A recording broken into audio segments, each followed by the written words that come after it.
ቁረብና ረፍ ነው የተባልከው። ንስሐ ገብተህ ረፍ ነው የተባልከው። ካህን ይኑርህ፣ ካህን ይምከርህ፣ በካህን ምክር በካህን ፍቃድ ኑር ነው የተባልከው።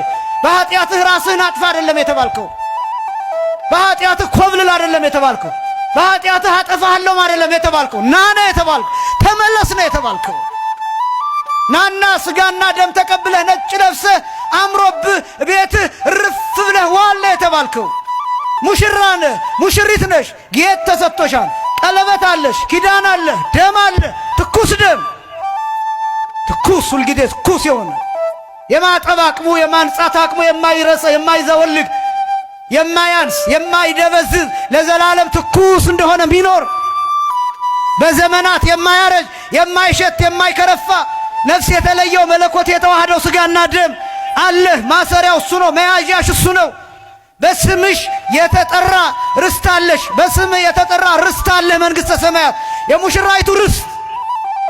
ቅዱስ ዮሐንስ መጥምቅ እንደተናገረው የዮሐንስ ወንጌል ምዕራፍ 3 ቁጥር 29 ላይ ሙሽራይቱ ያለችው ሙሽራ እርሱ ነው ብሎ እንደተናገረው አለህ ሙሽራ።